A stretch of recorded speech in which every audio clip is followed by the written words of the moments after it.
Hi and welcome to another slow cooker recipe with myself, Becky. So this week we are doing a chicken curry. I've actually combined in this one because it's pretty similar. So you can either put this last ingredient in, or if you don't want to, you can just leave it as a normal chicken curry. So these will be going online for you to see. So we've just washed our hands. And we're just going to take some chicken breast. Now you can pre-cook this if you want to fry it off a little bit, then you can do. But I'm going to leave this on for about 7 to 8 hours in my slow cooker. So I've got some chicken breast and I'm going to just cut down the middle. Now if you've got a large family, then use 4 to 6 chicken breasts. And that will make some really nice big portions for you. So I've just got 2 here just to show you. So I'm cutting up my chicken breast into nice squares. Don't have to be perfect, as I've said before. You get the children even enjoying this with you and cooking. So we've just got the chicken breast into some little squares. Just like that. Remember to keep your fingers out the way, and we call it the gorilla claw, so your fingers are well out the way. And then we're just going to pop that straight into the slow cooker. So we've got a little bit of olive oil. There's 2 tablespoons in there, so we're just going to drizzle that in there over the top of the chicken. It says use vegetable stock, but I'm going to use some chicken stock to give it an extra chickeny flavour. So that's going to go in there as well. Now, if you are vegetarian and you want to use vegetables instead of the chicken, this recipe will still work for it. So we're just going to mix that up in there. So I've got some coriander, and that's going to go straight into the slow cooker. There's about 2 tablespoons in there. We've got some ginger. Now you can use fresh ginger. But I haven't got any, so we're from the community shop, so we're going to use some brown ginger. There's about a tablespoon in there. We've got some curry powder. Now I've done 2 big heaped spoons of curry powder, and that's going to go in there as well. We've got some turmeric, and that's going to go in there for the colour. To add the heat. Now if you'd like this really spicy, we've already put 1 tablespoon of hot chili powder in here. If you like it really spicy, then double up on that. And then we've got some cumin in there, so that's going to go in there. And then we've got Greek masala. So that's just a tablespoon to 2 tablespoons in there as well. You can use fresh garlic, but I haven't got any, so we're going to use some tube garlic, which is already in a tube for you. So I'm just going to put 2 tablespoons in of that.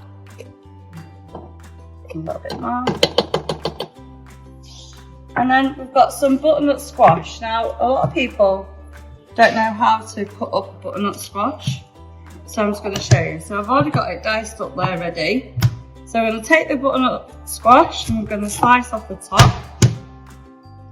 Just use the top of your knife to cut through. Oops.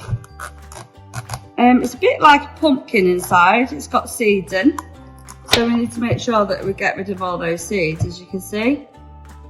So we're just going to take the top of the knife, the point of the knife, and chop that through into the butternut squash. Sometimes it can be a little bit difficult because it can be quite hard. So I'm just going to pop that open. Put a bit more slice in there. Just be careful because it can be very slippery inside. Once the knife goes in, I'm just going to pop that open. Should be using a sharper knife really. So, and that's what it looks like at the bottom. So that's where all your seeds are. Now if you get your knife, just put that to one side and just cut into the seeds. You can use a spoon as well, and they will just cut away nicely. Just like that. And just make sure that your seeds aren't in there. I scrape it out with a spoon. Yeah, you can scrape it out with a spoon. This might go to a bit though. Yeah. So then, once you've done that and all your seeds are away, then just peel it like a potato. I'll let the adults do this bit, so just make sure your knife goes down and peel all the way through.